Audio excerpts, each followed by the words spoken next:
François, thank you very much for joining us. Let's jump right into it. You've got $1 billion to spend. So when people think of automotive right now, the first thing their mind goes to is self-driving. Also, e-scooters is a new brand of it. What's the surprise that you would say where you're looking to spend and invest your money? Okay, I'm happy that you corrected what you said, because we're not spending money. We're investing money, and we want to invest. But you want to make money, right? Of course, we want to make money, but we want to invest this money in the new technologies that will make the mobility of the future and the car of the future. And you know, we take this very seriously because our sector is suffering not an evolution, but a revolution. You know, we've been, for years, using a car always the same way. Your two hands on the wheel and your view on the road, and this is going to change. So many new technologies that we will not develop internally because it would be too long and too expensive, and this is why we have to rely on startups. You said mobility before you said automotive. So does that mean you're more excited about e-scooters than you are about what the next car is going to be? Well, we are excited with everything related to mobility. And in mobility, I can also think of my legs. That will be a part of the mobility. So it will be multimodal, not only a car. So if I want to go from A to B, I have to be able to use my legs, a bike, a scooter, a car, a train, a van, a bus, and all this together is going to be the new journey that our customer will have. So do you think that when people think of Renault, Nissan, that they're not going to think of a car company, a car manufacturer in the future? Is that the hope? Yeah, I think that they will consider that we are a service company.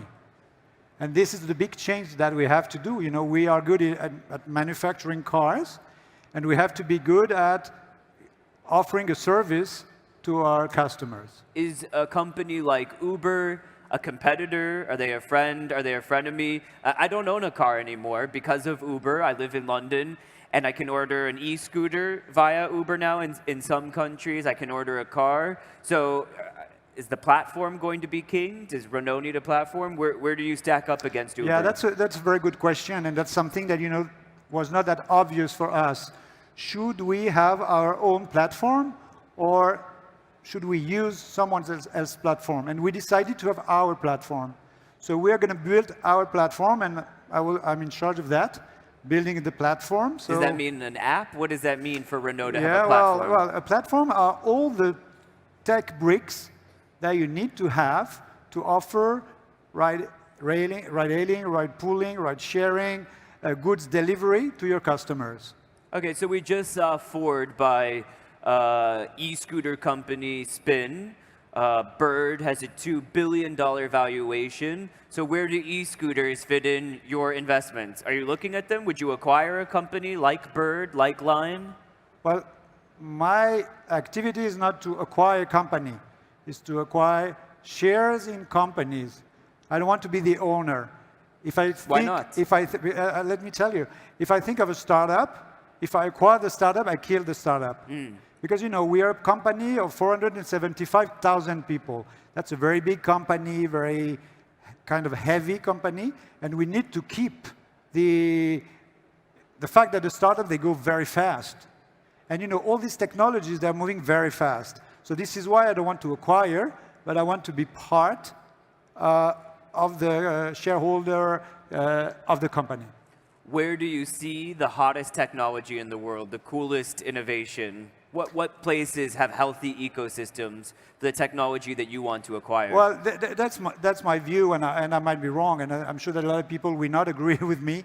But my view would be that China is the most amazing Number one, you're saying? Number one. I'm surprised because usually number one I hear is Israel, Silicon Valley, but you're saying China. Yeah, for me it's China.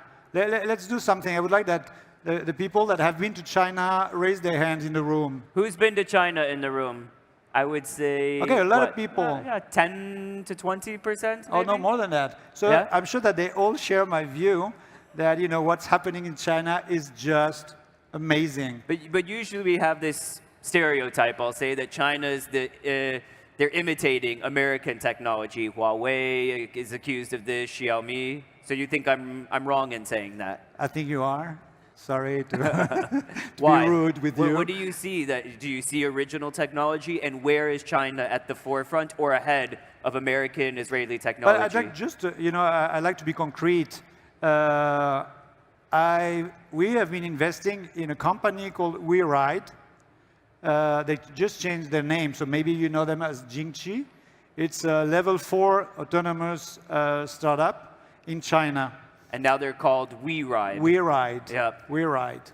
And, Well, if people don't know what level 4 means for self-driving, what does that mean? Level 4, I can tell you, I had a demo with their car in Guangzhou. So it's in normal traffic conditions, and the car goes on the highway, in tunnels, and nobody is driving the car. So really, my first reaction, I was really dying. I was, oh my God. And we had 30 minutes, and it worked extremely well. So, for me, that's very clear, and this is something that I like to say. 40 years ago, the Japanese company went to the States and to Europe. They copied what we were doing. 10 years ago, Chinese did this. Now, I think it's our time to go to China, to look at what they are doing, and to copy. Because, if not, they're going to kill us. So we have to be, I think, very cautious about China, and there are a lot of opportunities. And specifically, is it artificial intelligence where you see them moving ahead? That's what we hear so often, is that there's a... Yeah, it is, but not only. I think that, in all deep tech, new technologies, they're here. Like, for example? Yeah, well, you mentioned AI. So, on AI, that's the funny thing, that, the Chinese, exactly where they are going. They tell you, well, we have a plan. It's the central government plan, where they want to be in 5, 10, 15 years. So, for us, for example, there is an example that I'd like to make, which are the EV batteries. EV batteries, they decided they would be the leader, worldwide leader in this. And this is exactly what is happening. So now we have, for us, 2 opportunities. Or we look at them and do nothing, or we partner with them. And in our case, this is what we decided. For someone sitting in the crowd, they might have a small to medium-sized business. They'd probably love for you to invest in them. Aside having the best technology, that's the obvious question and answer, what else do you look for in a firm besides the exciting technology? Well, for me, a very easy answer, the team. The team. Like what, for example? What do you look for in a team? A charismatic leader? Not necessarily, but I think that we need to have the same philosophy. So for us, the way we see it is the following. We want to invest in a startup and grow together. The idea is that we become partners. So even we are a very big company, et cetera, we are not arrogant. We are at the same level as long as we understand that we're going to grow together.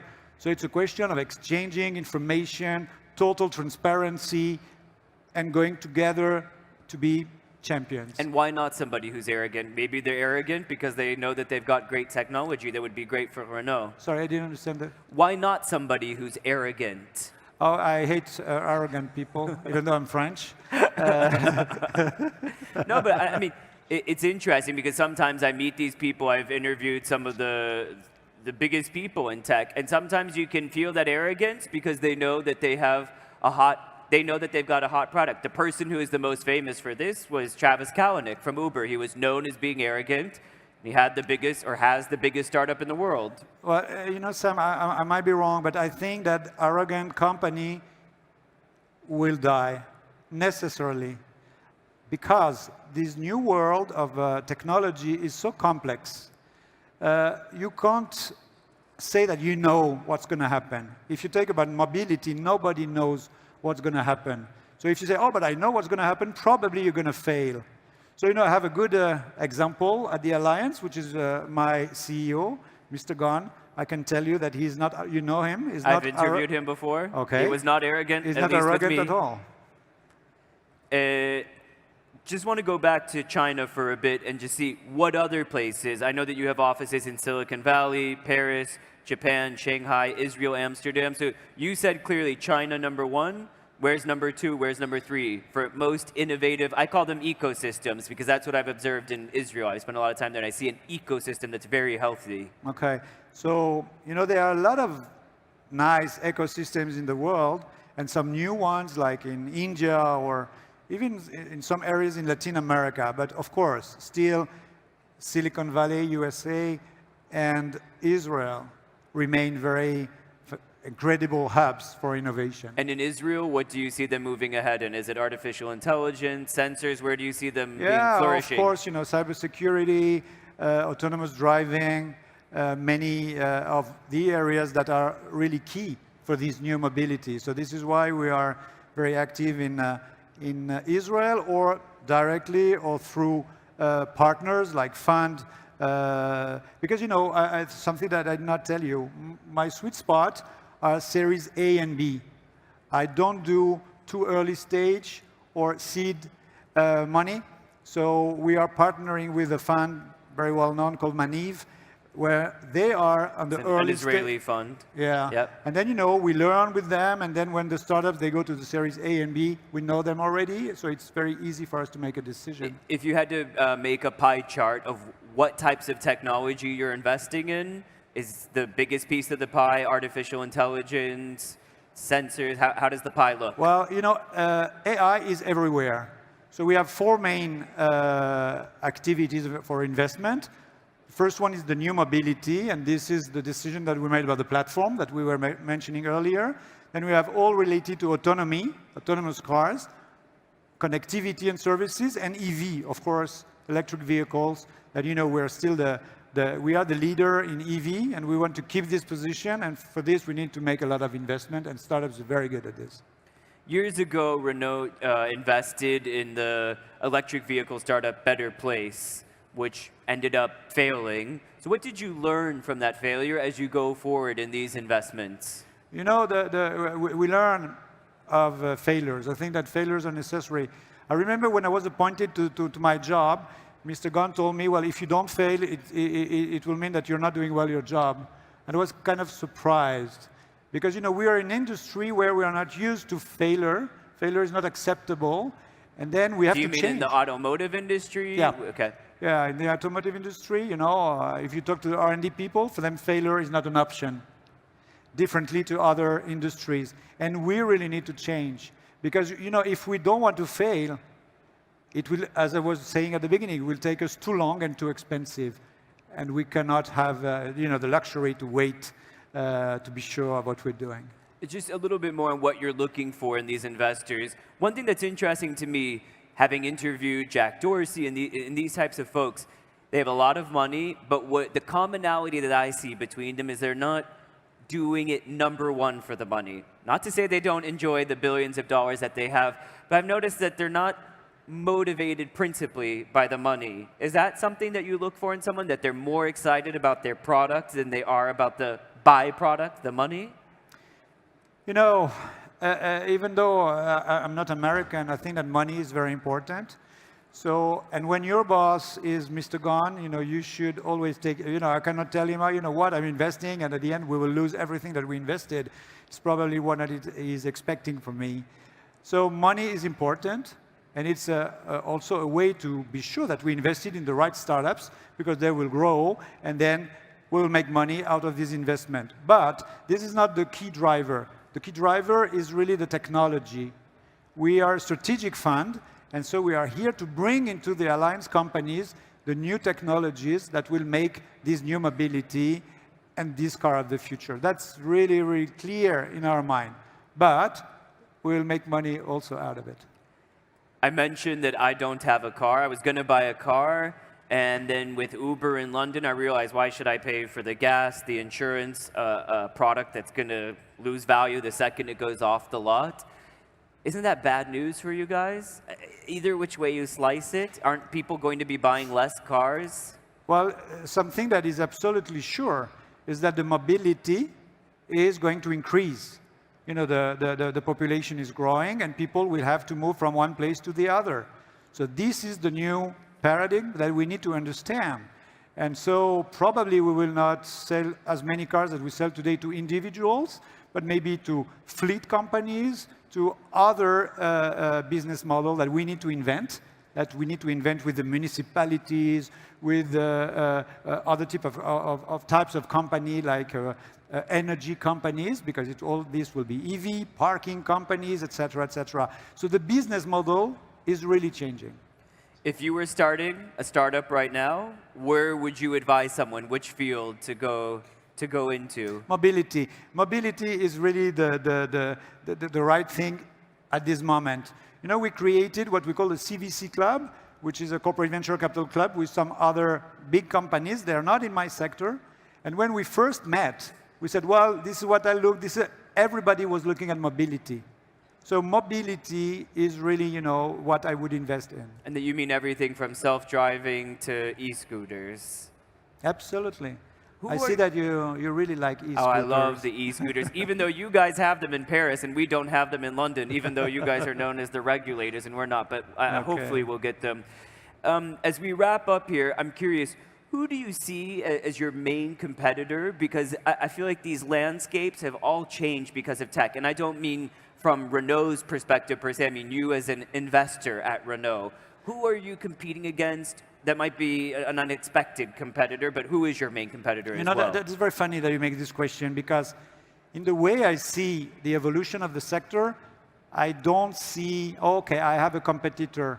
Because if I had this competitor, I would try to turn him into a partner. So what you're going to see, Sam, is that we're going to partner with many companies that we could consider as a competitor, because we need to be together to be the one to provide this new mobility. So again, it's a new world that is coming to us. And this is why, you know, we should not consider people as competitors. No, let's work together. Let's work together on this new mobility. François, merci. Merci à toi. Thank you.